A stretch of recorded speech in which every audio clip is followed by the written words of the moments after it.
Ikhlas beserta pengurus, yang saya hormati pula para kiai, para asatidzah, sesepuh dan bini sepuh yang tidak bisa saya sebutkan satu persatu. Dan tak lupa ibu dan bapak jamaah kajian Masjid Al-Ikhlas yang insya Allah dirahmati oleh Allah Subhanahu wa Ta'ala. Assalamualaikum warahmatullahi wabarakatuh.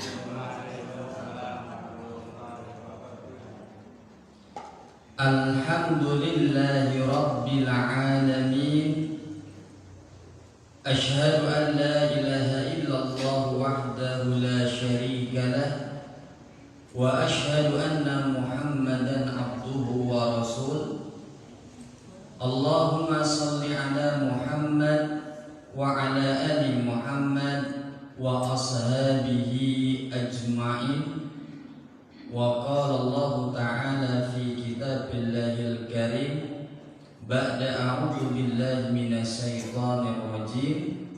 Ya ayyuhalladzina amanu ittaqullaha haqqa tuqatih wa la tamutunna illa wa antum muslimun. Amma ba'du. Sehat ibu bapak? Alhamdulillahirabbil alamin. Hujan deras luar biasa. Jenengan masih semangat datang ke tempat ini dalam rangka niat ngaji tolabul ilm. Semoga perjuangan jenengan ini menjadi wasilah membuat jenengan diberikan kemudahan oleh Allah masuk ke dalam surganya. Sudah jelas memang ibu dan bapak, man salaka thariqan yaltamisu fihi ilma sahalallahu thariqan ilal jannah. Ciri-ciri orang ini akan diberikan kemudahan oleh Allah, dimasukkan ke dalam jannahnya ketika masih hidup di alam dunia. Orang ini sangat semangat mendatangi majelis ilmu. Tak lupa salawat beserta salam senantiasa terlimpah curahkan kepada Nabi kita Nabi Muhammad Sallallahu Alaihi Wasallam. Saya waktu nyantai ini karena maghribnya itu jam 6:05. Jadi saya ngisi pengajian sampai jam 5 lebih dikit pun tidak apa-apa. Masih ada waktu OTW ke Boyolali ya. Ibu, bapak, saya sudah ngisi di sini 2 kali. Saya ingat-ingat. Pertemuan yang pertama, materi yang dibahas yaitu apa pandangan Al-Quran tentang masa tua. Pertemuan yang kedua, tema yang dibahas tentang ciri keluarga yang diberikan kebaikan oleh Allah. Dan pertemuan ketiga ini, tema yang ingin saya bahas, bagaimana Al-Quran memandang anak, atau anak ini bagaimana pandangannya menurut Al-Quran. Jadi inilah tema yang akan kita bahas selama 40 menitan lebih. Jadi ibu-ibu, bapak-bapak, nek kakine mulai gringgingan ya, diselonjorkan mawon, nyari lendetan lebih baik kayaknya ya. Karena tahu sama tahu ya, karena kita seumuran ya bu ya. Oh gitu. Nah ibu bapak yang insya Allah dirahmati oleh Allah, kita langsung mengupas tema ini. Ibu dan bapak, salah satu tujuan orang menikah yaitu mengharapkan memiliki keturunan, memiliki momongan. Makanya dalam hadis riwayat Baihaqi, tajawwaju, menikahlah kalian, fa inni mukatsirun bikumul umam yaumal qiyamah. Dan milikilah banyak anak. Waduh. Banyak kalau dalam bahasa Arab jamak minimal 3. Wah. Intinya milikilah anak karena aku besok di akhirat merasa bangga apabila jumlah umat Nabi Tapi perlu digarisbawahi ibu dan bapak, bahwasannya anak ini menurut Imam Ibnul Qayyim itu termasuk kenikmatan nisbi. Apa Pak DJ kenikmatan nisbi? Anak itu belum tentu bisa membuat jenengan bahagia. Punya anak belum tentu anak itu bisa membuat jenengan menjadi lebih baik, belum tentu. Makanya disebut kenikmatan nisbi. Kata Imam Ibnul Qayyim, nikmat dari Allah itu ada dua jenis. Yang pertama disebut nikmat mutlak, kenikmatan yang oleh Allah diberikan kepada seseorang. Dengan nikmat ini orang bisa masuk ke dalam jannahnya Allah. Dan ciri-ciri nikmat mutlak oleh Allah tidak diberikan kepada sembarang orang. Oleh Allah hanya diberikan kepada orang-orang tertentu saja. Apa kenikmatan mutlak? Yaitu kenikmatan iman, kenikmatan Islam. Makanya Allah mengatakan, innaka la tahdi man ahbabta walakinallaha yahdi man yasha. Ya Muhammad, engkau tidak bisa memberikan nikmat hidayah ini kepada orang yang engkau cintai, yaitu pamanmu. Karena urusan hidayah oleh Allah hanya diberikan kepada orang-orang yang Allah kehendaki saja. Yang kedua, ada namanya nikmat muqayyadah atau disebut dengan nikmat nisbi. Kenikmatan nomor dua ini kenikmatan yang belum tentu bisa membuat jenengan masuk ke dalam surga. Dan ciri-ciri nikmat yang nomor dua oleh Allah diberikan kepada siapa saja, tidak pandang bulu, baik itu orang baik atau orang jahat, baik dia orang yang sholat atau tidak. Urusan nikmat nisbi oleh Allah diberikan kepada siapa saja. Apa itu kenikmatan nisbi? Yaitu tentang dunia dan perhiasan yang ada di dalamnya. Makanya Nabi mengatakan, lau kanatid dunya ta'dilu indallah. Seandainya dunia dan seluruh perhiasan yang ada di dalamnya di hadapan di sisi Allah, janaha ba'udah, berharga sebesar sayap nyamuk, masa kafiran, maka sungguh Allah tidak akan memberikan seteguk air minum pun kepada orang-orang yang tidak beriman kepada Allah. Dan anak adalah termasuk kenikmatan nisbi. Anak itu belum tentu bisa membahagiakan jenengan. Mana buktinya? Ini Bapak Ibu, bukti di lapangan bahwasannya anak belum tentu bisa membahagiakan jenengan. Sementara itu pemirsa, kisah pilu datang dari Goa, Sulawesi Selatan ketika seorang nenek berusia 80 tahun ditemukan terlantar di pinggir jalan. Miris karena sang nenek ternyata dibuang anaknya sendiri karena dianggap penambah beban hidup. Suku Malang nasib Nenek Celok, warga Ponorogo Selatan yang diduga ditelantarkan dan ditemukan oleh warga di pinggir jalan dalam kondisi kedinginan dan kelaparan di Kampung Bonto Carate, Kabupaten Goa, Sulawesi Selatan.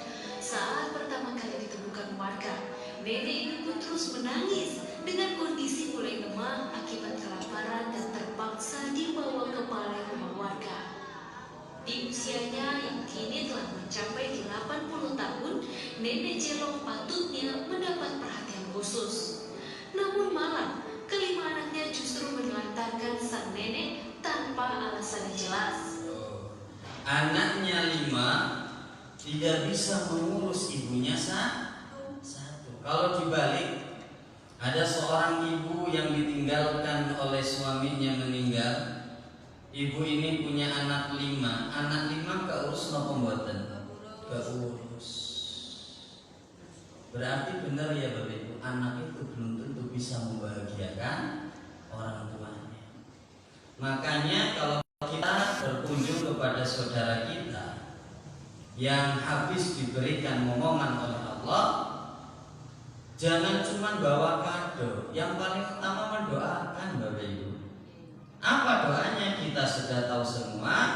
Barakallahu laka fi mahubbil laka wa sakartal wajiba wa ballagha asudda wa rizqtal birra. Intinya semoga anak yang Allah berikan ke jenengan, anak ini tuh mendatangkan keberkahan untuk orang tuanya. Anak-anak yang mampu berbakti kepada ibu dan bapaknya, itu yang paling penting. Nah, ibu dan bapak, ternyata anak itu adalah hibahan dari Allah. Kalau Allah belum berkehendak memberikan keturunan kepada sebuah keluarga, walaupun dia sudah pergi ke dokter Sofin SPOG, ke dokter Murtiati, ke dokter Glonggong, ke dokter Docang Klaten, kok hafal Pak Dede?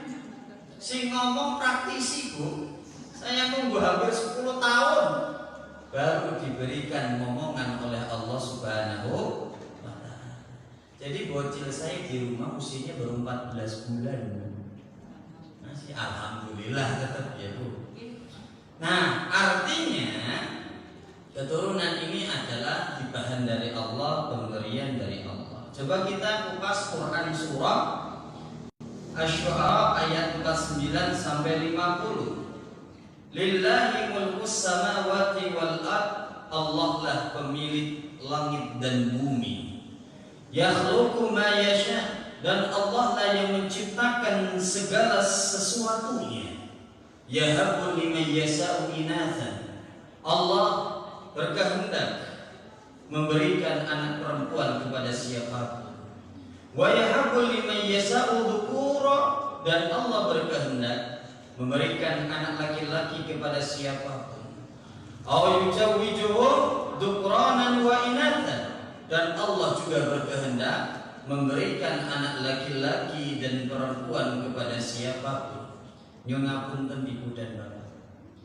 Wa yaj'alu man yasha'u aqiman, dan Allah pun berkehendak ada sebuah keluarga yang oleh Allah belum diberikan momongan.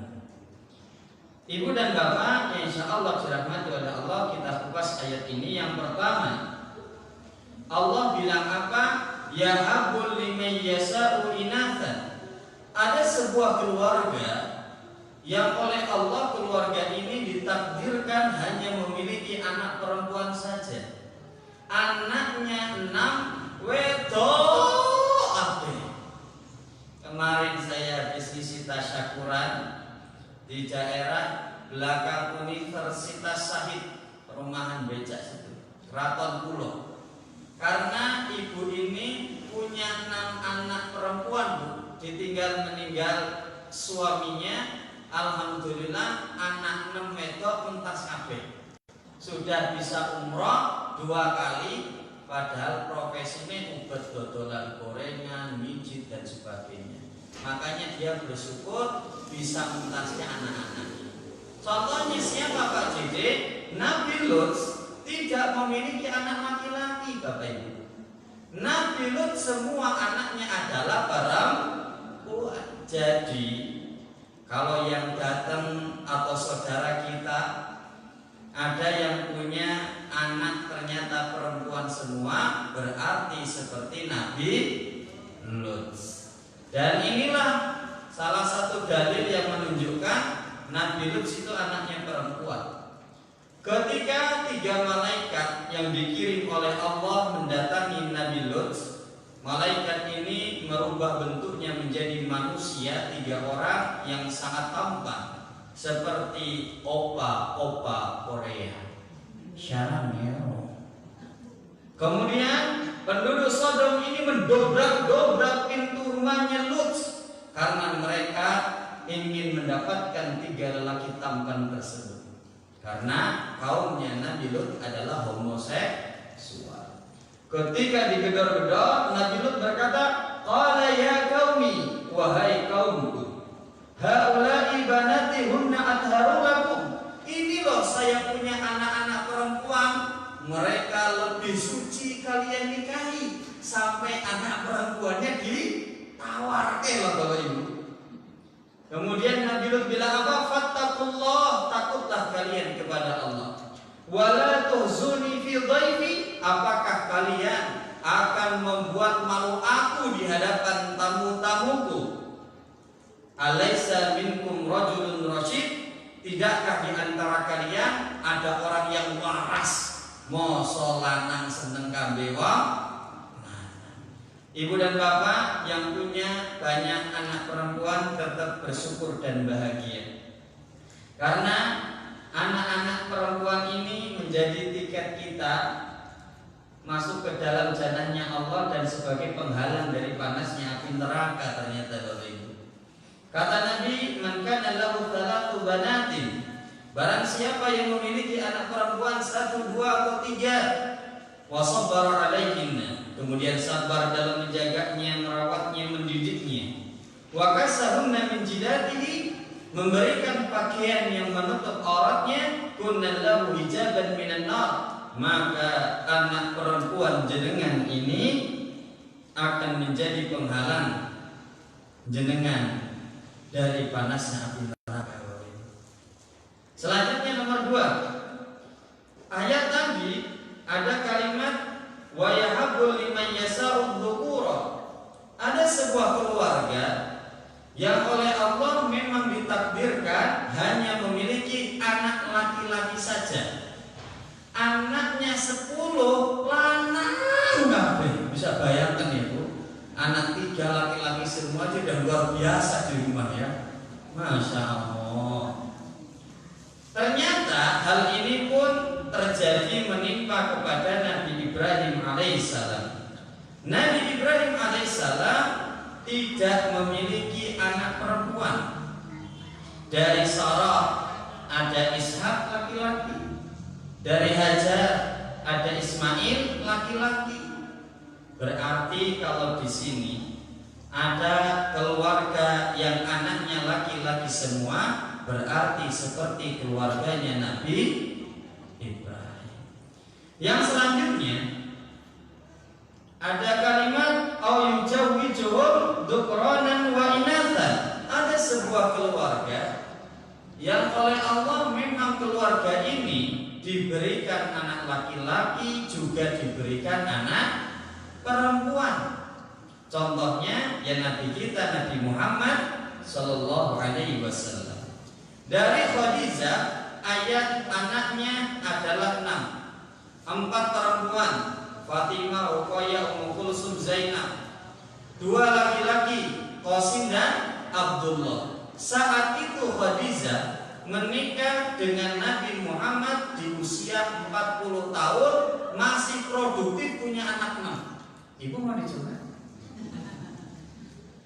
40 tahun bisa punya anak 6 Bapak Ibu. Masya Allah. Kita lanjutkan. Di dalam ayat tadi ada kalimat wa yaj'alu may yasha'u aqiman. Ada juga sebuah keluarga, mohon maaf Ibu dan Bapak, yang keluarga ini sampai akhir hayatnya oleh Allah diuji dengan tidak diberikan keturunan. Contohnya Nabi Yahya bin Zakaria sampai wafatnya belum diberikan keturunan oleh Allah. Saya punya teman di kantor, beliau orang Wonogiri. Alhamdulillah kemarin sudah diberikan momongan. Cukup lama, nunggu 4 tahun. Beliau ini senang banget berkunjung kepada teman-teman yang habis diberikan momongan. Suatu hari teman saya ini dengan istrinya berkunjung ke saudaranya di Wonogiri, yang saudaranya habis diberikan momongan. Tilik bayi lalu. Kadang-kala memang ada orang-orang pendir tahu enggak? Jadi atine sama pikirannya ora dinggo ngono. Baru jeplak nek ngomong ngono. Orang yang kayak gini hati-hati Bu, termasuk kalau nengok orang sakit pun jangan diajak kalau ini. Loh, bahaya loh. Orang pendir kayak gini diajak nengok sakit. Sakitnya apa gini? Terus dia ngomong, hati-hati loh Pak. Kemarin tetangga saya sakit kayak gitu mati loh Pak. Ini kan ditengok bukan tambah sembuh Pak, tambah sakit dia. Nah ini juga sama, pade-pade ini udah tahu teman saya istrinya memberikan omongan, malahan dengan tegelnya ngomong gini, lah dok, kowe duwe anaknya kapan? Sakit tak berdarah itu loh ibu. Kemudian saking nahan sakitnya, istri teman saya bilang kayak gini, lanjenengan sidone kapan mbak? Enak ya? Karena urusan anak, urusan ajal, semuanya kan rahasia. Ibu dan bapak, kalau di antara kita, keluarga kita, ada yang belum diberikan momongan, yang pertama, anggap memang ini ujian untuk keluarganya. Setiap keluarga punya ujian masing-masing. Innal mu'min khuliqa mufattana. Tidaklah seorang muslim ini diciptakan oleh Allah kecuali untuk diuji. Ada keluarga yang pengen punya bocil gampangnya orang zaman. Bojone diplototi langsung ketemu. Sangar kok. Senggol sithik langsung duduk. Strip lor. Wah, cepet. Tapi diberikan ujian kesulitan ekonomi. Seret. Membayar kontrakannya nanti ngeluh migrain. Tapi sebaliknya juga ada keluarga yang masya Allah golek duit gampangnya orang jamak. Dia di rumah itu duit teko dewe kan. Apa saya butuh ini siap, dia cuma modal ngomong duit teko dewe. Pengen punya anak susahnya luar biasa. Ada yang duitnya gampang, anaknya gampang, morotonis ngangel panjang. Pokoknya tiap keluarga ada ujiannya masing-masing. Berarti kalau ada yang belum memiliki keturunan, anggap ini ujian dari Allah. Nomor 2, jangan saling menyalahkan. Ini keras, saya 10 tahun loh Bu. Jadi saya praktisi ngomong kayak gini bukan jargoni, karena saya mengalami. Loh, ini salah jadi sopo ya? Kok iki jane? Ya wis saya periksa ning Prodia, menyebut merek ini ya. Jadi waduh, jangan ini Bapak Ibu. Karena istri kita termasuk kita ini berjodoh semuanya atas takdir Allah. Makanya kullu yusibana illa ma katabahu Allahu lana wa maulana. Semua yang menimpa kita itu sudah takdir Allah terbaik. Termasuk jenengan loh bapak-bapak, ibu-ibu. Besok anak-anak jenengan sudah nikah bertahun-tahun, belum diberikan keturunan, jenengan sebagai orang tuanya jangan tambah membuat air menjadi keruh. Malahan jenengan bilang ke anak laki-laki jenengan, nek nganti bojomu 5 tahun belum hamil, ceraikan le. Malahan menyiram api dengan bensin. Harusnya sing sabar yondo, sing sabar. Ibu bapak tetap ikhtiar gitu. Wah, gitu. Soalnya ada pengalaman saudara di Klaten gitu loh. Belum punya bocil malahan suruh menyeraikan istrinya. Harus saling menguatkan. Nah ibu dan bapak, karena Allah itu tidak mungkin mendolimi hambanya, itu tidak mungkin. Ya ibadi, wahai hambaku, ini haramtu dzulma ala nafsi. Aku mengharamkan sifat zalim terhadap diriku. Wa ja'altuhu bainakum muharraman. Dan aku mengharamkan sifat zalim di antara kalian. Fala zalamu, maka janganlah kalian bersikap zalim. Jadi takdir Allah itu tidak ada yang kejam, Bapak Ibu. Perlu dicatat. Makanya dulu Desi Ratnasari pernah nyanyi apa? Takdir memang itu dulu kan jadi masalah. Sesungguhnya ibu dan bapak, pernah suatu hari ketika selesai berperang, Nabi menang dan menawan beberapa orang. Salah satunya ada perempuan, ibu-ibu. Dia ditawar. Tapi kebingungan, lari sana, lari kemari, ternyata mencari anaknya. Kemudian ketika nemu anaknya dipeluk dengan penuh rasa kasih sayang. Lalu Nabi Muhammad bilang kepada Umar, "Atarawna hadhihi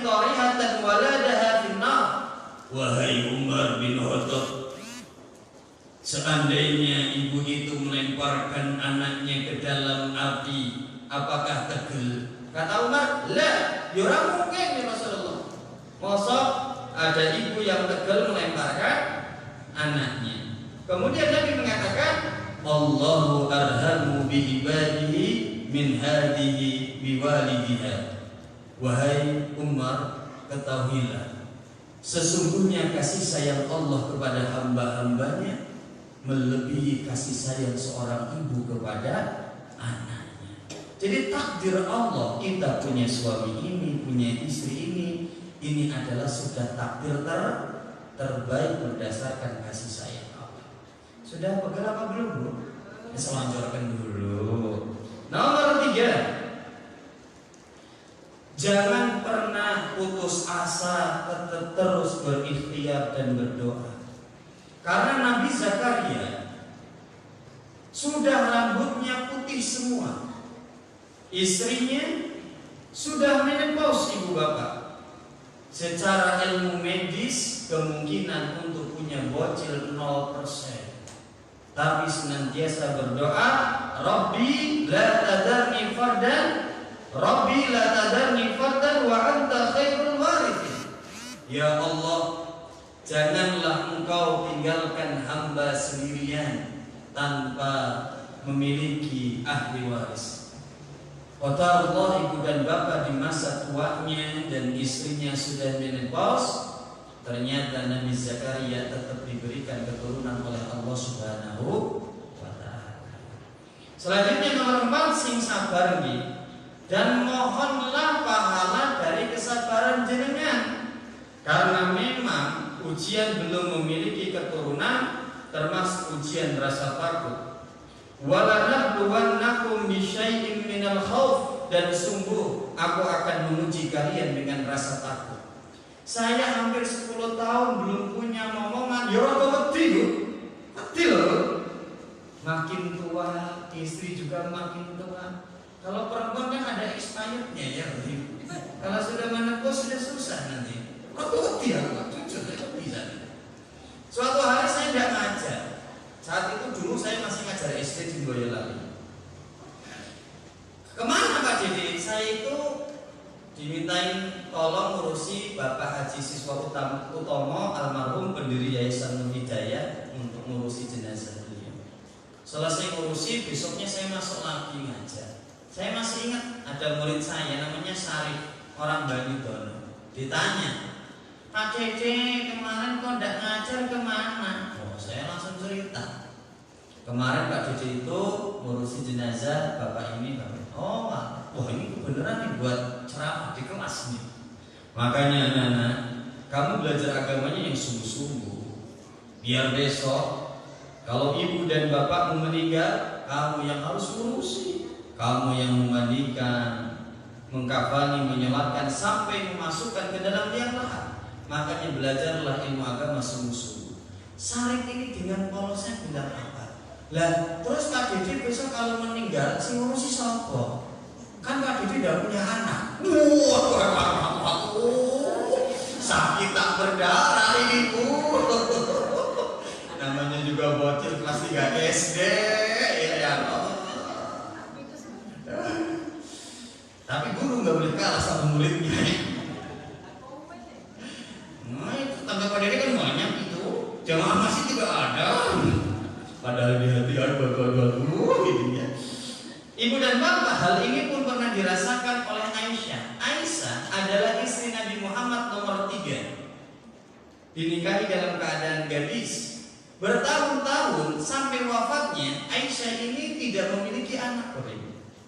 Ketika bertahun-tahun menikah dengan Nabi dan belum memiliki keturunan, curhat kepada suaminya, ya Rasulullah, orang-orang Arab semuanya punya kunyah, yaitu panggilan menggunakan nama anaknya. Saya anaknya Haliza Jenaira Wahyudi. Saya kunyahnya Abu Haliza, bapaknya Haliza. Istri saya kunyahnya Ummu Haliza, ibunya Haliza. Semua perempuan Arab punya kunyah ya Rasulullah, sedangkan aku tidak memiliki kunyah. Ya wajarlah ya Bapak Ibu. Nah, bagaimana untuk mengobati insting keibuannya Aisyah? Maka Aisyah ini ngepek anak. Aisyah ini punya mbakyu namanya Asma binti Abu Bakar, nikah dengan Zubair bin Awwam. Dari pernikahan ini lahirlah Abdullah bin Zubair. Nah, Abdullah bin Zubair ini diurusi oleh Aisyah sampai gede. Makanya walaupun Aisyah tidak memiliki keturunan, beliau tetap memiliki kunyah. Panggilannya Ummu Abdullah. Sampai sini bisa diterima nggih? Terus Pak Haji kalau sampai meninggal nggak punya anak, nanti di surga gimana? Oh, kalau dia menginginkan punya. Ya. Ini dalilnya, ini dalil Qur'annya. Wa fiha, dan para penghuni surga matastahil anfus, mereka akan mendapatkan apa yang diinginkan oleh hatinya, jiwanya. Gitu Bapak Ibu. Lah terus bagaimana pandangan Al-Qur'an tentang anak? Ternyata kita sudah tahu semua. Ketika jenengan mendengarkan tausiah parenting, pasti disebutkan tentang perihal ini. Ternyata anak di dalam Al-Quran dijadikan 4 kelompok. Kelompok yang pertama tipe anak-anak zinatul hayati dunia, yaitu anak-anak yang menjadi kebanggaan untuk orang tuanya. Secara akademik, anak ini pinter-pinter. Sekolah dari tingkat dasar sampai kuliah, anak ini jarang minta biaya ke orang tua. Beasiswa terus. Nek lomba Agustusan di perumahan, yo menang terus. Lomba TPA, yo menang terus, karena saking kognitif itu bagus, pinter itu. Plus lincah, tur ayu loh, good looking Mbak. Ini kiblah-kiblah hidup-hidup kayak sapi limosin bener-bener. Jadi memang nyeneng kayak ini. Jadi kalau orang tuanya itu kumpul-kumpul, suka membanggakan anaknya, sing diomongin anaknya. Jadi tipikal yang memang jadi kebanggaan orang tuanya. Dan kita kalau ketemu anak-anak yang kayak gini memang senang. Memang kita ini ditakdirkan oleh Allah melihat bocil itu senang. Dalam Quran surah Al-Imran ayat 14, Zuyyina linnasi hubbu syahwati minan nisa wal banin. Memang sudah Allah setting manusia itu kalau melihat perempuan dan anak kecil itu senang. Kalau tidak percaya, coba lihat dia ini. I follow you into the park, through the jungle, through the dark. God, I never loved one like you.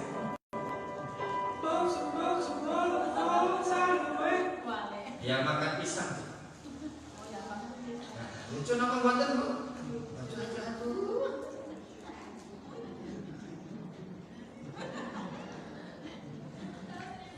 Coba kalau saya makan pisang Bu, gemes aja.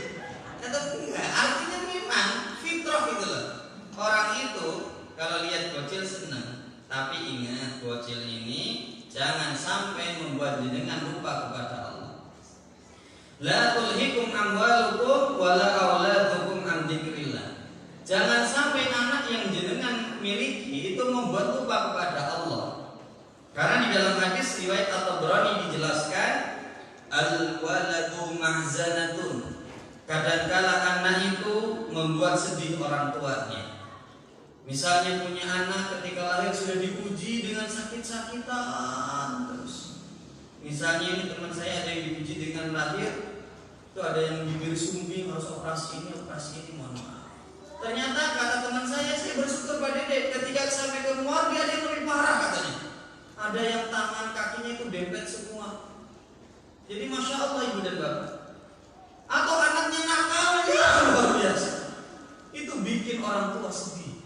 Yang kedua, majbalatun, kadangkala orang tua itu menjadi pengecut ketika sudah memiliki anak. Ini konteksnya ada zaman dahulu masih ada panggilan jihad berperang, nahi munkar. Ketika belum punya bocil semangat wani kendel. Ketika punya bocil melempem. Nomor 3, majhalatun, kadangkala anak itu bisa membuat bodoh orang tuanya. Sebelum punya bocil ngaji rono, ngaji rene mangkat, hujan-hujan mangkat. Wis duwe bocil wis repot, bakalan beres ora tau pengajian. Selanjutnya mabkhalatun, kadangkala tuanya. Ketika dulu belum punya bocil, sering transfer ke emaknya di kampungnya reketan 300 atau 500 ribu. Pas punya bocil babar belas lali sama orang tua. Ketika belum punya bocil sering infak sedekah ke masjid. Ketika sudah punya bocil, emang. Seperti itu Bapak Ibu. Sekarang masuk kelompok yang nomor 2, tipikal qurrata a'yun. Anak kelompok nomor 2, anak-anak yang soleh-solehah, yang nurut patuh sama jenengan. Wah, akhlaknya juga baik, baik sekali. Makanya Imam At-Tabari menafsirkan kalimat qurrata a'yun itu anak-anak yang membuat hati jenengan itu merasa tenang punya anak ini. Karena benar-benar bisa dijaga. Nek jenengan misalnya besok tua renta sudah tidak bisa produktif lagi, anak ini pasti berbakti, jadi bikin tenang Bapak Ibu. Contohnya mungkin kalau divisualisasikan,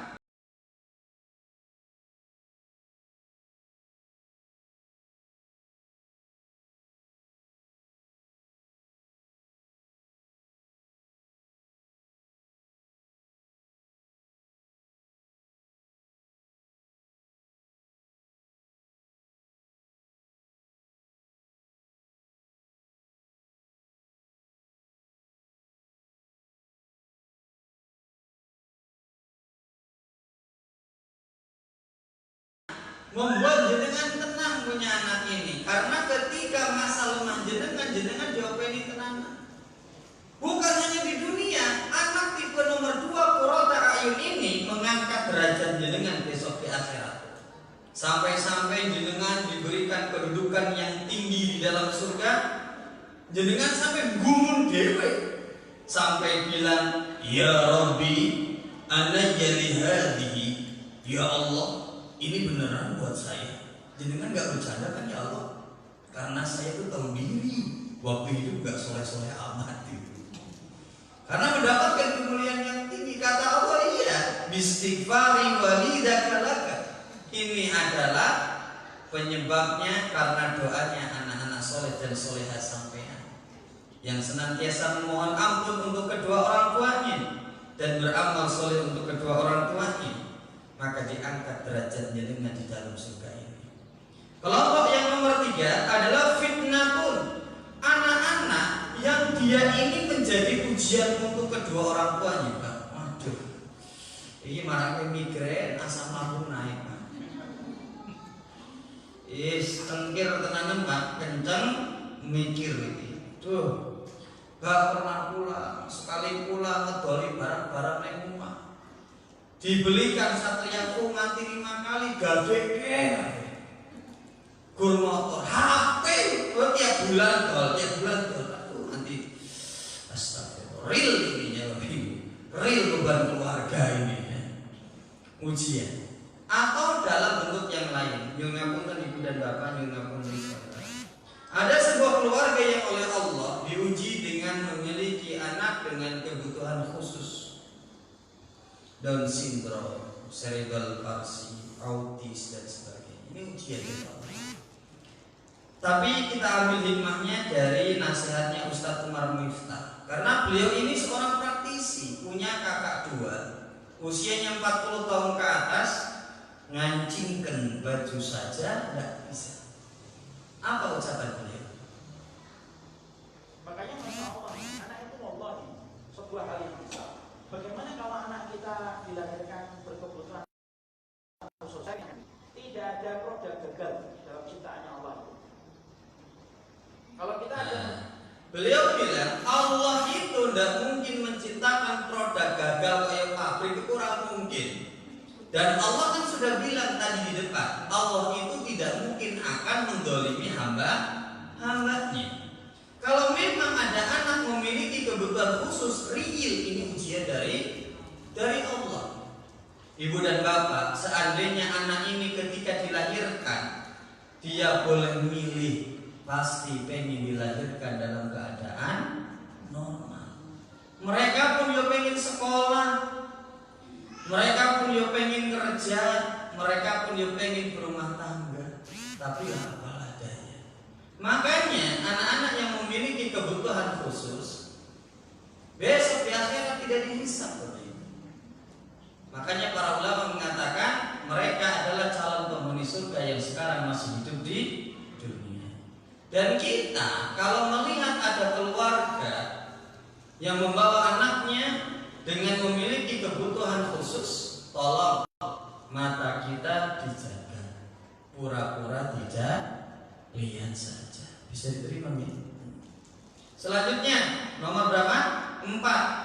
Adualakum. Ini yang paling horor. Kelompok anak-anak yang menjadi musuh buat jenengan.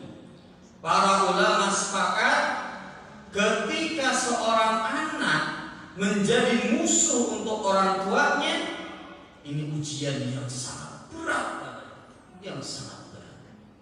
Kasus terakhir di Magelang tahu? Seorang anak yang tega meracuni ibu bapaknya dan kakak perempuannya. Sudah baca berita ini? Coba kita lihat.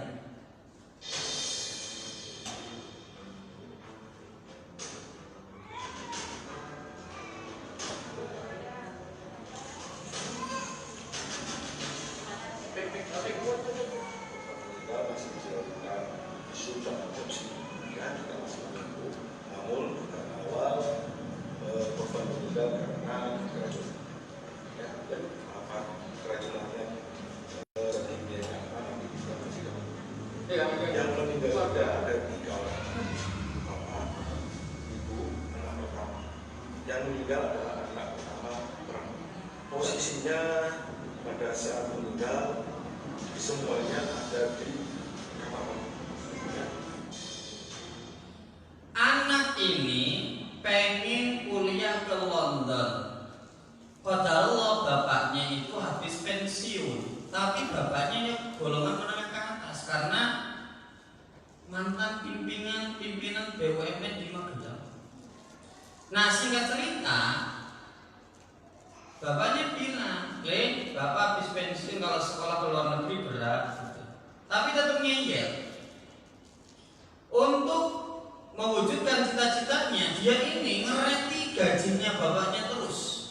Selama masa anak-anak ini nganggur, anak ini per bulan menghabiskan 31 juta. Alasannya untuk kursus bahasa Inggris dan lain-lain. Biar kelihatan dicap mentereng, anak ini nyewa Innova Reborn gitu loh Bapak Ibu, yang satu harinya 1,3 juta untuk menaikkan gengsinya. Kemudian ayahnya sampai bilang, kamu mau jangan gitu gaya hidupmu, mau kerja semangat gitu loh. Dia tersinggung Bapak Ibu. Bapak kan saya udah pensiun, jangan mengandalkan gaji dari pensiun semata. Di kayak gitu kan dia merasa tertekan. Emang beda bro. Kita kan kelahiran 80-an, 70-an beda, lebih survive. Beda dengan kelahiran anak-anak tahun 2000-an yang mentalnya itu lebih rapuh. Diomongin kayak gitu saja merasa tertekan, dia anyal. Kemudian apa? Dia beli sianida online. Sesi pertama bikin dawet, beli dawet dikasih racun. Dosisnya kekecilan Pak. Bapak ibunya dan kakak perempuannya cuma muntah-muntah saja, dikira keracunan makanan, dibawa ke rumah sakit. Kemudian pulang lagi sembuh. Uji coba yang kedua, per gelas teh pagi-pagi kan ibunya suka ngeteh, bapaknya suka ngopi, per gelasnya dikasih 2 sendok sianida. Bayangkan, gula pasir 2 sendok aja udah kelengar ya Pak, manisnya bener. Ini sianida 2 sendok Pak. Singkat cerita, langsunglah muntah leyengan, terkapar. Lalu orang ini real keluarga ini apel pembantunya ART-nya, karena ART-nya tetangganya tapi nggak nginep di sana. Minta tolong, ART-nya manggil warganya. Singkat cerita ya sudah. Kan tapi ada kejanggalan. Kenapa 3 orang ini terkapar di waktu yang sama gitu. Singkat cerita diotopsi. Jasadnya ini ketika dibelek ada 3 organ dalam tubuh yang berdarah. Ternyata terbakar di dalam. Dan tertujulah kepada dia diinterogasi, dia ngaku, really, adualaku, anak yang menjadi musuh untuk orang tuanya. Na'udzubillahi min dzalik. Horor enggak Bu? Horor itu ya. Lah terus gimana Pak Dede? Agar anak kita tidak menjadi musuh dan ujian untuk kita, maka sampaikanlah 3 hak anak.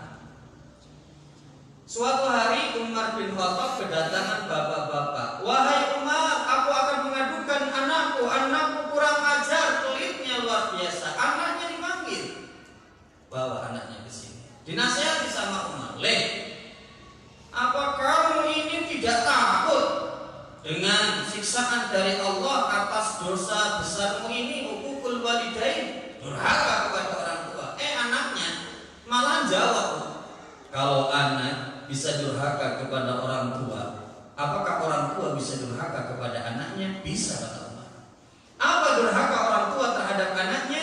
Yang pertama, kata Umar, apabila orang tuanya memilihkan ibu yang buruk untuk anak tersebut. Yang kedua, memberikan nama yang buruk. Ketiga, tidak mengenalkan ilmu agama. Kata anak ini, kalau begitu wahai Umar, ayahku telah durhaka selama ini kepadaku. Loh kok bisa? Ayahku telah memilihkan ibu untukku adalah seorang budak. Ibuku adalah seorang budak yang dibeli di pasar hanya sekedar untuk melampiaskan hawa nafsu. Yang nomor 2, aku diberikan nama yang buruk, yaitu Ju'ail, si hitam. Dan yang terakhir, aku dari kecil sampai dewasa tidak pernah dikenalkan dengan ajaran agama. Kemudian kata Umar, Papa, pantesan jenengan sekarang mendapatkan kekurangan ajaran dari anak jenengan, karena jenengan tidak menunaikan hak anak jenengan. Jadi ibu dan bapak yang hadir, agar anak kita tidak menjadi musuh untuk kita, yang pertama hak anak adalah jadilah kita orang tua yang baik dulu. Nyun ngapunten, kalau tiangnya lurus maka bayangannya lurus. Kalau tiangnya bengkok pasti bayangannya bengkok. Kesolehan orang tua itu beradiaksi terhadap anak keturunannya. Makanya dalam Quran surah Al-Kahfi, ayat yang masyhur yang sering disampaikan para ustadz ini. Wa amal jidaru fakana li gulamaini yatimaini fil Madinah. Bahwasannya Nabi Khidir membenarkan tembok yang mau roboh di sebuah kota. Karena wakana tahtahu kanzun lahma, di bawah tembok ini ada kanzun, bungkusan harta milik kedua anak yatim ini. Kenapa Nabi Khidir repot-repot membantu? Wakana abuhuma sholihan. Gara-gara kedua anak yatim ini dulu ayahnya adalah ayah yang soleh. Berdasarkan ayat ini, artinya kesolehan orang tua akan menyebabkan anak keturunannya dijaga oleh Allah Subhanahu wa Ta'ala. Pak Dede, kayaknya teori itu nggak berlaku deh. Saya punya tetangga, bapaknya brengsek Pak Dede, tapi aneh dari kiai, aneh dari ustaz. Lah ini dalilnya, oh gampang, ustaz aja kalah gitu. Ini dalilnya Pak. Quran surah Al-Imran ayat 34, dzurriyyatan ba'duha min ba'din. Keturunan itu sebagiannya merupakan keturunan dari yang lain. Kalau dia menjadi anak yang soleh, dari kiai, dari ustaz, berarti ada sebelumnya keturunan orang yang baik. Boleh jadi mbah buyutnya, Rabbi habli minas sholihin. Ya Allah, jadikanlah anak keturunanku anak-anak yang soleh dan solehah. Oh, doanya Mbak Buyut nemplok ke dia, bukan dari bapaknya ternyata. Begitu ibu dan bapak. Nah, ibu dan bapak, jujur, tadi kan saya cerita bahwasannya saya nunggu bocil hampir 10 tahun. Kemudian setelah punya bocil, ya alhamdulillah Bu, semangat ibadahnya makin meningkat. Karena ingat bocil. Ternyata Umar bin Abdul Aziz berkata, "Ma min muslimin yamutu hafidullah min akibihi wa akibihi." Tidaklah seorang muslim ini meninggal ketika masih hidup dia adalah orang yang soleh dan baik, maka anaknya diperhatikan dan dijaga oleh Allah Subhanahu wa Ta'ala. Bahkan kakeknya Sa'id bin Al-Musayyib mengatakan, la azidana fi sholati illa min azli. Wahai anak-anakku, bapak nambah sholat sunnah, ini mbok kowe kabeh, biar kalian dijaga oleh Allah Subhanahu wa Ta'ala.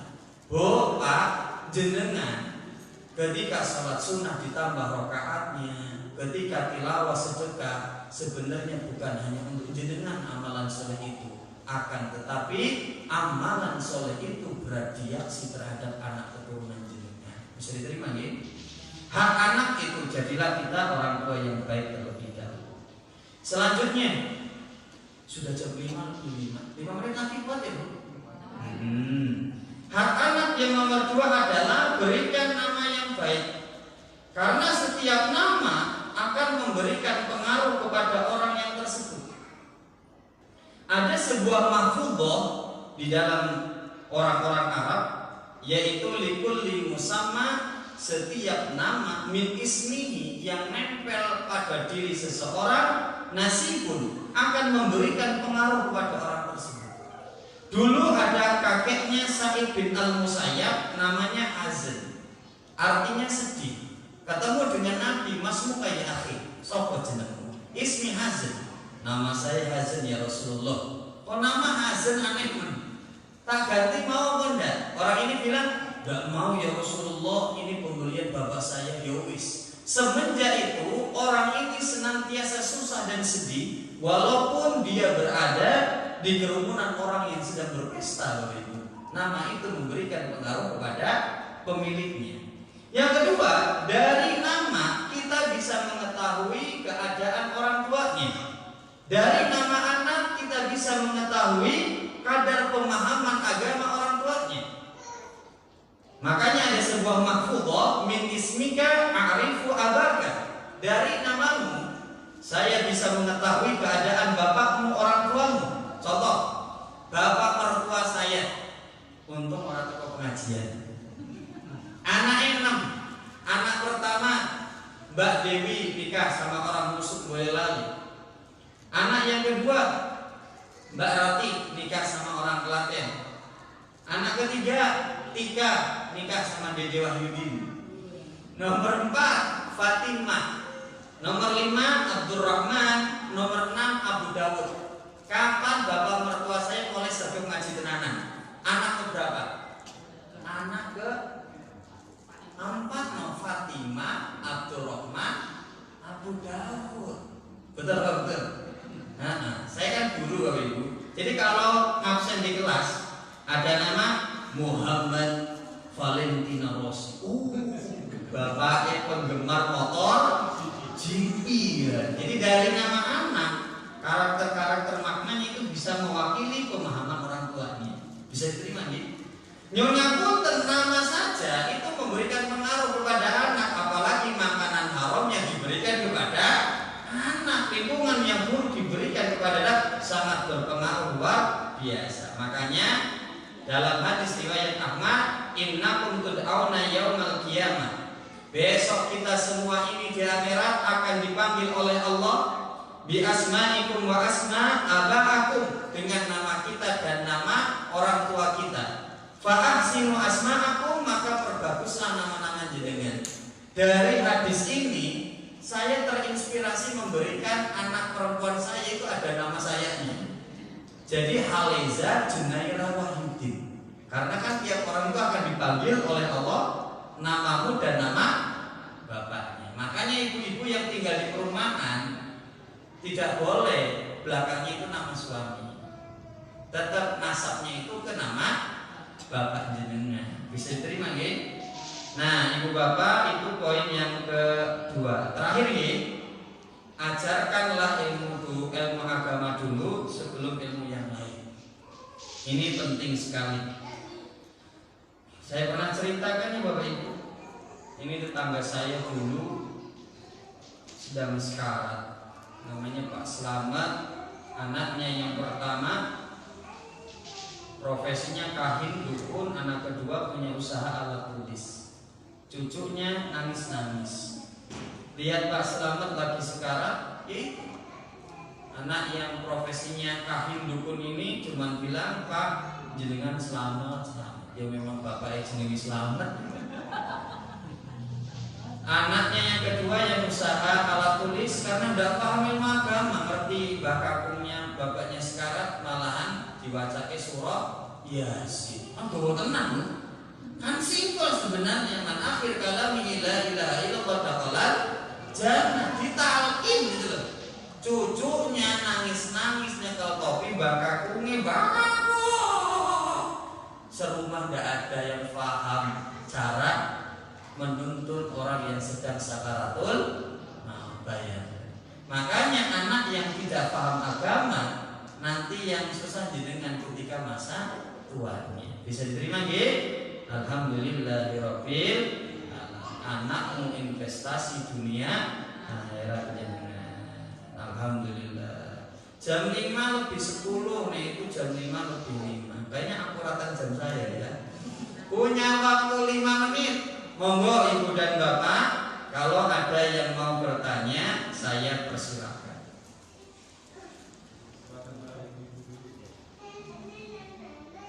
Monggo dulu.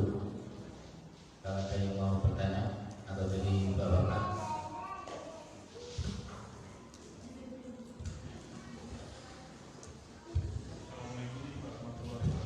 Waalaikumsalam warahmatullahi wabarakatuh.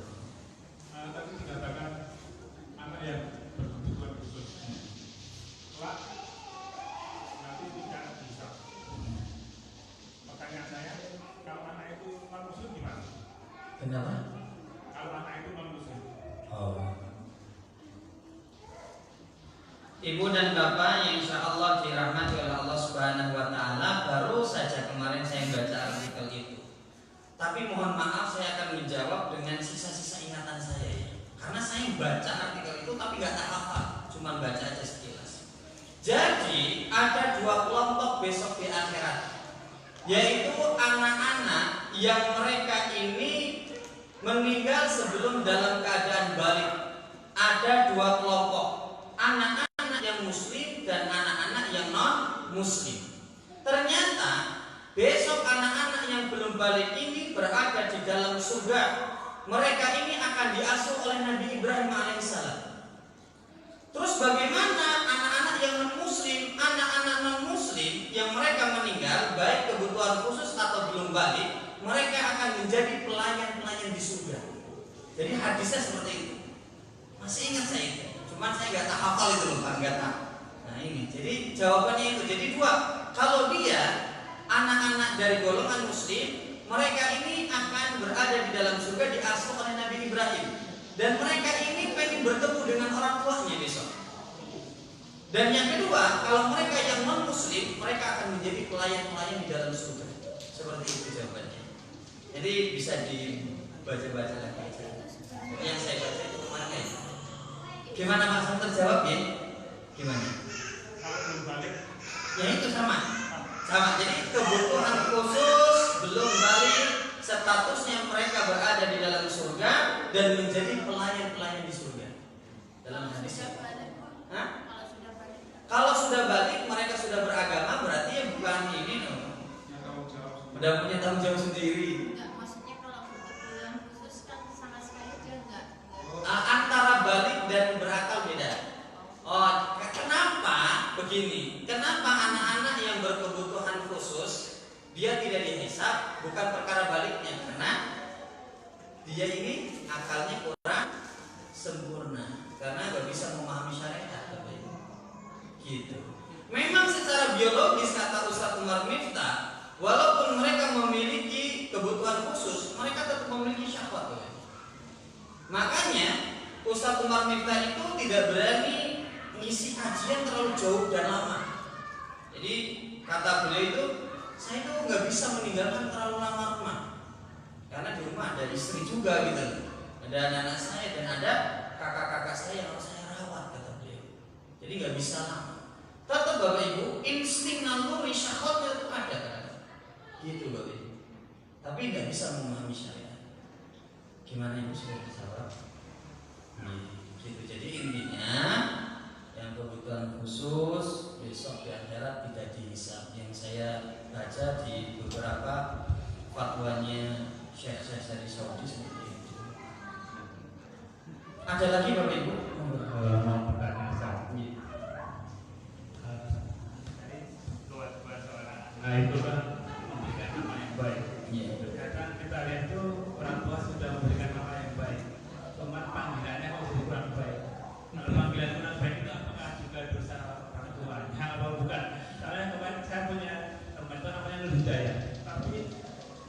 Hadiahnya itu pasti nama yang baik. Cuman kadang orang-orang ambilnya itu cuma karena ambil kata barangnya, ya tidak ada artinya. Orang tua itu kadang marah karena anaknya itu manggilnya nyolo itu cek bener kadang anak itu berbeda. Tapi orang manggilnya ya kadang baik. Terus orangnya kadang manggil yang lain. Apakah nanti pestikan itu orang tua yang membiarkan mungkin panggilan jelek itu juga termasuk tidak memberikan nama yang baik gitu Ustaz. Monggo Bapak sekarang di belakangnya ya sekalian mau. Assalamualaikum warahmatullahi wabarakatuh. Jadi kita karena anak ini biasanya fokusnya ke anak kecil ini yang sering kali kita disampaikan dari pusat-pusat. Sekarang ini ada problematik yang mungkin jadi pertanyaan semua. Karena memang takdir bahwa seseorang pasangan ini tidak dikaruniai seorang anak, sehingga dia berusaha untuk mencari seperti apa yang dimiliki orang lain yang punya keturunan dengan mungkin mengasuh atau mumpul anak. Ya ini hal-hal seperti ini apa sama berlakunya dengan yang punya anak yang kabar-kabar gembira tentang anak-anak kita ini. Jadi bagi mereka yang mungkin ditakdirkan tidak punya anak, tapi kami tetap ingin sebenarnya punya anak dengan lumpur dan mungkin mengasuh anak. Itu pertanyaan saya. Yang pertama, inilah yang disampaikan Ustadz Adi Hidayat. Jadi Ustadz Adi Hidayat ketika sekolah di luar negeri, kalau ketemu mahasiswa-mahasiswa Indonesia itu suka anyel. Karena kultur orang Indonesia memang suka manggil menggunakan nama belakangnya, Pak. Hampir seluruh gitu loh kebanyakannya. Misalnya Haleza, Dede Wahyudin, Din. Itu kultur orang Indonesia. Adi Hidayat, nyat gitu. Jadi kata teman-temannya Ustadz Adi Hidayat di luar negeri, memang yang orang Indonesia itu manggil orang itu belakangnya gitu lah. Lah gimana tanggapannya? Memang kalau orang Indonesia itu senangnya sing praktis, sing cepet-cepet. Bapak saya namanya Jen gitu ya. Nah, terus bagaimana pandangan Islam ketika memanggil seseorang dengan nama yang tidak lengkap sehingga di dalamnya tidak mengandung doa yang baik? Wah, ini berat pertanyaannya. Saya jawab nek idealnya yo lengkap. Ya, saya biasanya Pak Dede misalnya, saya usahakan Haleza. Idealnya gitu. Tapi realistisnya kullu ra'yun ra'sun. Tiap kepala itu punya pemikiran dewe. Jadi tugas jenengan cuman mengingatkan dengan lemah lembut. Ledo kalau manggil orang tuh yang bagus itu jos gitu. Kalau keras dan memaksa angel, karena kultur budaya orang Indonesia sudah tercetak seperti itu sudah turun-temurun bertahun-tahun. Dan kadang-kala nek dinasehati ngeyelnya banyak. Enak wae pasti Pak pinter. Nyaurine pinter pasti. Ribet wes. Dengan sing penting fadzakir innama anta mudzakir lasta alaihim bimusaitir. Tugas kita ngandani nanti dombrek gitu saja. Dengan lembut, dengan kemasan yang sopan dan santun. Seperti itu. Karena hari ini anak dikasari banget tenang. Dulu dikasari nangis, sekarang dikasari minggat. Betul. Itu jadi seperti itu Pak, dengan tugasannya mengingatkan. Yang kedua, gimana Pak Didi? Saya juga banyak Bapak Ustadz saya, Ustadz Fakhrudin sama beliau belum dikasih, ada Ustadz Mikhdad juga dari Boyolali juga sama. Solusinya ya ngambil anak itu mukul. Tapi kalau bisa, saya juga dulu ambil sempat Pak. Jadi nunggu 10 tahun belum dikasih ngomongan. Istri, keluarga, iya juga. Bahkan ada jamaah pengajian saya di Lamin Harjo Grogol Pak Didi, anakku itu jika siji single sing di Pak. Waduh ini. Jadi anaknya itu beliau Ustaz juga di sana. Ambilan Pak Dede senang yang mana ambil bawa pulang gitu Pak. Waduh gitu. Tapi kalau saya itu soalnya yang ngambil anak harus ada chemistry. Nah saya lihat bocil ini seneng gitu, hati saya mangklik belum. Tapi nunggu kliknya kan susah. Nah ini nanti ketika diurus nanti kan jadi problem ke depannya. Betul apa betul? Masalah urusan ini kan mahrum-mahrumnya gitu ya. Jadi kan udah tahu lah. Makanya dengan catatan misalnya pengen mengambil ya harus diusahakan masih ada hubungan saudara. Jadi kan tahu kepala sekolah SMA IT Nur Hidayat Pak Heri. Beliau itu anaknya berapa? 4 atau 5. Dan saudaranya di Jakarta itu ada yang punya Pak Heri kita apa nih itu zuhud soleh senang. Anaknya itu dikasih Bu. Jadi kan nggak mungkin gitu. Dikasih ke saudara.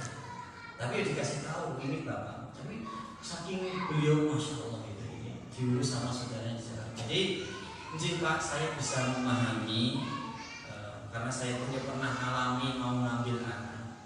Tapi dengan catatan itu Pak diusahakan yang misalnya mau memupuk anak ini berat banget Pak, ini berat banget Pak. Kalau misalnya adopsi nanti surat menyurat dan sebagainya yo abot. Ini memang harus butuh konsultasi panjang, pertimbangan yang sangat panjang. Jadi inti dari jawaban saya, nek iso nek boleh aman yang masih ada hubungan saudara itu intinya. Di luar itu saya belum bisa memberikan jawaban. Karena butuh diskusi mengkaji karena ke depannya itu luar biasa. Jadi jawaban saya cuma nek mau ngambil ya masih ada hubungan saudara itu lebih baik. Selain itu saya belum bisa jawab Pak. Gitu. Masalah yang bukan kita ngambilnya dari mana, tapi masalah keutamaan anak apakah nanti juga dimiliki mereka yang maaf ditakdirkan ketika punya keturunan biologis dia mau mengambil mengasuh anak dari saudaranya, apakah ayat-ayat tadi akan bisa juga seperti yang saudara-saudara yang punya anak? Masya Allah. Bapak Ibu, anna wa kafilul yatim fil jannah hakada. Jadi orang yang ngurus anak yatim, ngurus anak orang kasarnya gitu. Kata Nabi, aku dan dia fil jannah hakada sababa wal wusta, seperti jari telunjuk dan jari tengah. Bahkan ngurus bukan anak biologisnya, hadiahnya tetangga Nabi di dalam surga. Sebagaimana dekatnya antara telunjuk dan jari tengah dapat Pak. Walaupun yang dia urus bukan anak biologisnya. Bisa diterima Pak? Jadi berbahagialah yang bisa mengurus anak yatim walaupun bukan anak biologisnya, biar akan menjadi tetangganya Nabi besok di surga. Masya Allah. Sampun? Alhamdulillah. Aduh, setengah 6 ini ya Pak. Oh ada satu lagi, jangan susah-susah ya Bu ya. Ini.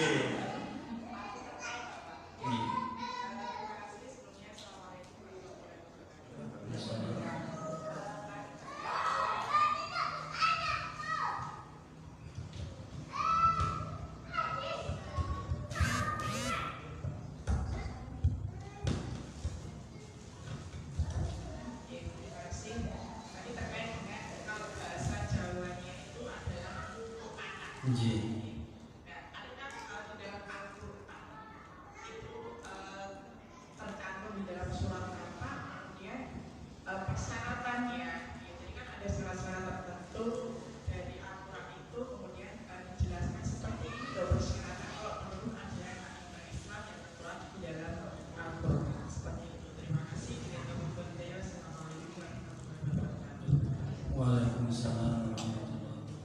Nah ibu nanyanya susah itu, saya nggak bisa jawab itu Bu. Jadi ibu dan bapak jujur.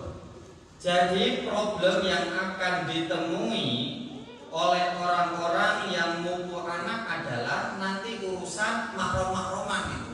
Itu kan problemnya itu, cuma itu Bapak Ibu. Nah, bagaimana syarat-syaratnya? Wah ini berat. Ini saya buka dulu dalam kajian kitab Riyadhus Shalihin yang pernah saya sampaikan. Jadi ada beberapa orang yang tidak boleh dinikahi karena ada beberapa sebab. Apa saja sebabnya? Ini Bapak Ibu. Ojo jeda betul Pak. Nah nanti khawatirnya soalnya anak ini kan bukan, ini boleh dinikahi apa enggak ini? Nah jadi dalam Quran surah An-Nisa ayat 22 sampai 24 itu dijelaskan orang-orang yang tidak boleh dinikahi. Yang pertama karena ada hubungan nasab. Jadi orang-orang ini ibu kandung ini nggak boleh. Nah yang kedua karena ada muhasarah, yaitu hubungan pernikahan ibu tiri, anak dan sebagainya, ini tidak boleh. Nah kemudian ada orang-orang yang nggak boleh dinikahi gara-gara sepersusuan. Nah ini golongan yang di bawah sepersusuan ini nggak boleh dinikahi. Dan yang nomor 3, ini anak-anak atau orang-orang yang nggak boleh dinikahi karena sementara. Contohnya adik istri kita itu nggak bisa dinikahi. Tapi kalau istri kita meninggal, kita boleh nikahi adiknya enggak? Boleh. Nah berdasarkan dasar-dasar ini, anak yang kita ambil itu statusnya kan nggak ada hubungan. Berarti nek gede dinikahi bisa nggak? Oh kan horor bu jatuhnya. Bagaimana agar anak ini statusnya nggak bisa kita nikahi? Salah satunya gimana Bapak Ibu? Berat kan? Kalau mau disepersusui, keluar asinya apa enggak kan bingung juga ini Bapak Ibu. Betul kan? Nggak bisa. Maka fatalnya di sana. Lah harusnya gimana? Makanya saya juga bisa jawab. Nek iso jikoke sing keluarga dewe. Nanti kalau mengambil keluarga mengambil keluarga sendiri, nanti menjadi mahram karena nasab, ada hubungan keluarga. Jadi nggak bisa, aman loh ini. Nek wong dia tetap nanti gede misalnya ayu, aku enggak itu bahaya. Betul. Jadi saya nggak bisa ngasih jawaban letter lock. Cuma ya ini jawabannya. Karena nggak ada hubungan persaudaraan, kemudian nggak ada hubungan muhasarah, kemudian tidak ada hubungan sepersusuan, tidak ada hubungan sementara juga. Nanti gede bisa dinikahi repotnya. Gitu loh. Boleh kita hukum syariahnya. Nah itu yang jadi berat. Makanya saya nyungapunten tidak bisa memberikan jawaban yang bisa memuaskan jenengan. Cuma yang bisa ambil yang saudara. Nyungapunten ya Bu ya. Nanti mungkin di lain kali saya sambung lagi lah. Di mungkin kalau yang diambil ini dari Ustaz saya. Diambil laki-laki, anak laki-laki ya saudaranya si ibu, saudara istri. Kalau yang diambil itu perempuan dari saudara laki-laki. Tapi tetap harus ada saudara kan? Maksudnya saudara kandung. Maksudnya ada nasab saudara gitu. Gak boleh dari orang lain kan? Tetap harus ngambil dari saudara gitu. Gak bisa sasae gitu, gak bisa. Susah. Tetap ngambilnya itu harus dari saudara yang ada hubungan. Nyungapunten ya Bapak Ibu ya. Ya Allah, semua sing sabar ya Bapak Ibu, sing sabar. Bismillah minta pahala dari Allah atas kesabaran. Jam udah segini aja Ibu ya. Udah mau maghrib ini, saya harus ke Jerangkas di Moro Teras Boyolali Bapak Ibu. 30 menit ini. Nyun ngapunten Ibu dan Bapak kalau dalam menyampaikan ada kata-kata saya yang kurang sopan, kurang berkenan di hati Ibu dan Bapak, mohon dimaafkan yang setulus-tulusnya. Saya akhiri wa akhiru da'wana alhamdulillahi rabbil alamin. Wassalamualaikum warahmatullahi wabarakatuh. Waalaikumsalam warahmatullahi wabarakatuh. Jazakallahu khairan atas ilmunya yang diberikan kepada kita semuanya. Alhamdulillah sampai di akhir pada kajian pada sore hari ini. Semoga ilmu yang diberikan oleh Ustaz Yadid Mahmudi dapat menambah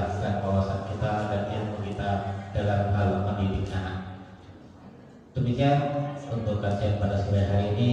Kami dan selaku takmir masjid ada salah dan kurang mohon maaf. Marilah kita akhiri dengan membaca dalam bersama-sama. Alhamdulillahirobbilalamin dan kafaratul majlis. Subhanallah wa bihamdika asyhadu an la ilaha illa anta astaghfiruka wa atubu ilaik.